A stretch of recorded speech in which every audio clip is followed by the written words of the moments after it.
Hello and welcome. Here's Corey again from the team from Empathic Way Europe. And I'm here because the Time for Empathy week is starting. And I have the honor and the pleasure to introduce you to Aya. I'm very happy and honored that you're here and spending your time and your, share Thank you, what is Corey. something. Yes, I heard It's already that you share a something that pleasure. is dear to your heart. So yes, thank you. And maybe so people get to know you a bit and get curious. Maybe you're up for sharing why you do the work that you do. What is your heart calling you when you're sharing NVC? Yes, Mm-hmm. you told me about this question before, and I told you it took me a little bit on a journey to reflect, like what is the deepest meaning of why I do my work, and I always relate to Rumi as my NVC teacher. I consider him to be one of my NVC teachers, and he has two quotes saying, "Let the beauty that we love be what we do." Mm-hmm. And the other is respond to the call that excites your spirit. Respond to the call that excites your spirit. And I was reflecting about it, that I do my work because I love beauty. And there's always seemed to be some kind of a beautiful vision that we humans have about life. And it really goes back to these core human needs that Marshall listed. It's like a beautiful aching of the heart, or a beautiful yearning. And it's always kind of living in the gap between that beauty and what we actually experience within ourselves and in the world around us. And as someone who grew up in Israel, and my first memory in life was waking up to the sound of siren and going down to the basement. It was war. And I'm very aware that, 51 years later, we are still on the same, I'm 51, that's why I'm saying that. We're still on the same ground. There is a war right now in Europe as we speak. And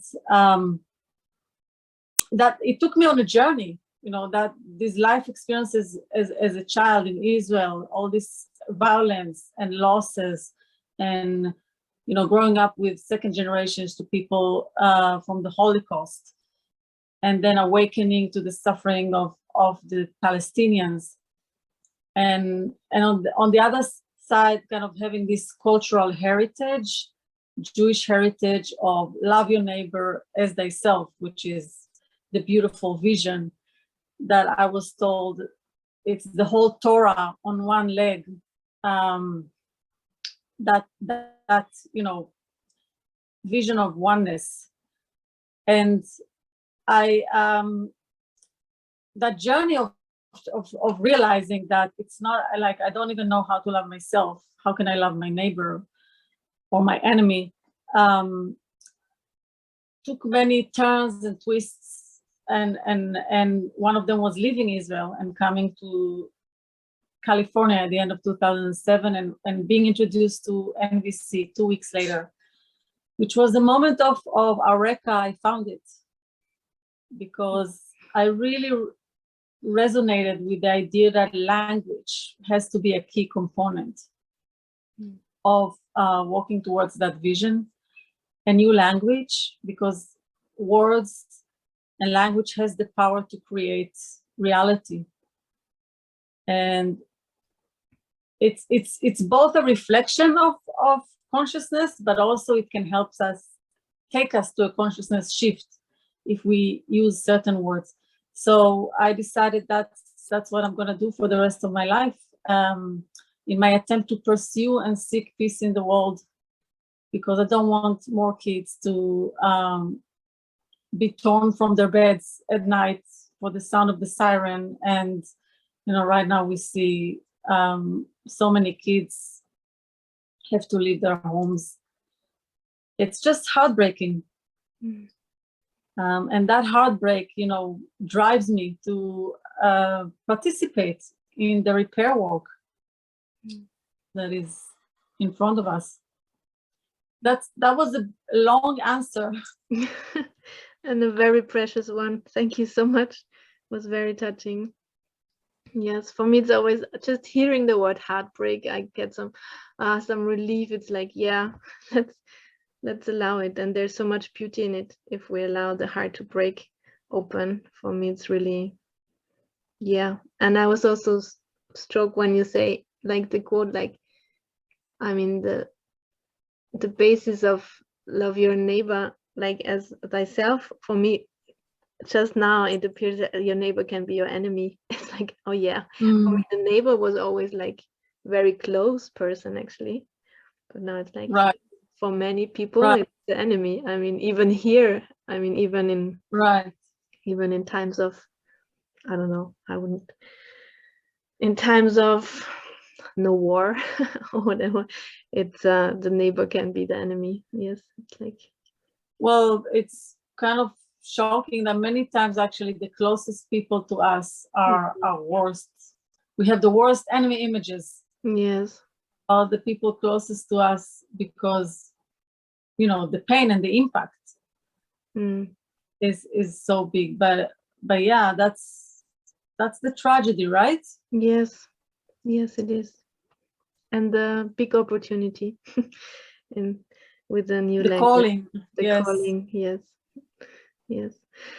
So I'm making a bridge to your workshop because I guess it's also related to this calling and what you're about to share. Do you want to share some words about your workshop? Yes.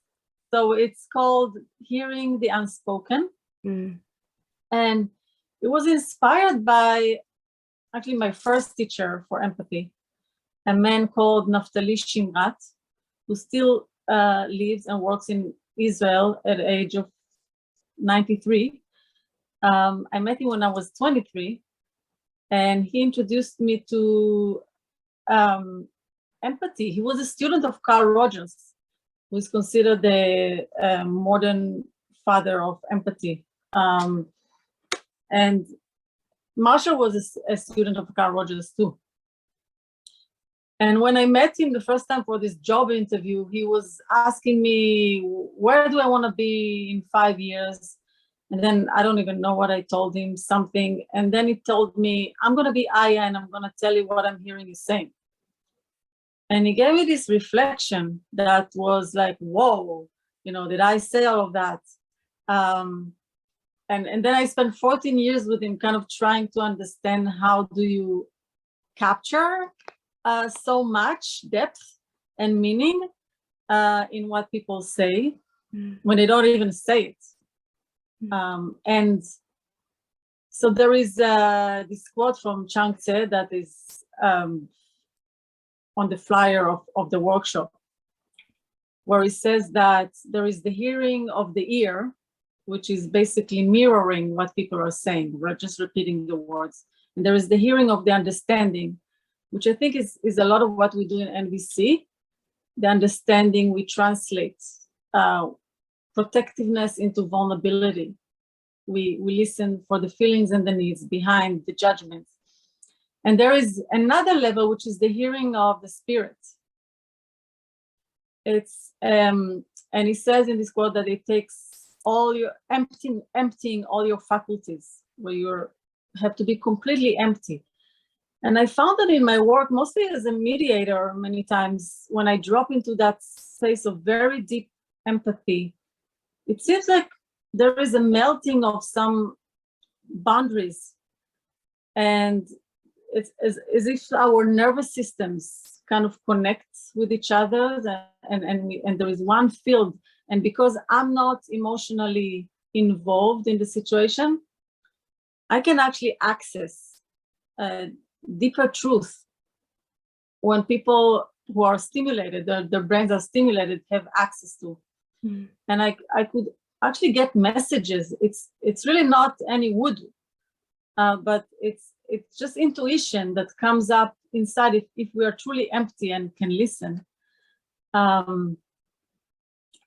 that we can be of service by capturing things that are not being said and contributing to transformation. I found that that's kind of a superpower, empathy, that many times makes the difference, like what facilitates the breakthrough. Does it make sense? Is it clear? Yes, totally. I mean, for me, it totally makes sense. Yes. Yeah, that when you're able to be as empty as possible, you hear much more and have much more deeper, and you're able to have much more deeper understanding than being already full, like, of assumptions, some expectations, or right. So a lot of the work is just how to empty ourselves. Yeah. Like how to create the conditions so I can hear the unspoken. And Marsha said, people only say two things. They say either a please or a thank you. That's the short thing. But how do you, tap into that please or into that thank you in an authentic and meaningful way? Because at the end, there is just beauty. If you really go to the level of spirit and who we are and where we came from and what we are here to do, there is just love and beauty. And no matter what happens to us, however disconnected, traumatized, we can always find that gem inside our hearts that connects us to that beauty. So it's an art, and it's a practice, and it's a skill. Yes. And in your workshop, there will be some possibility to try out, to experience, to practice. Yes. Yes, that's my plan. Oh, good. Yeah. I mean, do you want me to share an example? Would that help? Maybe a short one? Is it possible? Or yeah, it's probably not going to be short, but so let's just wait until the workshop and I'll bring it there. Let's make a cliffhanger.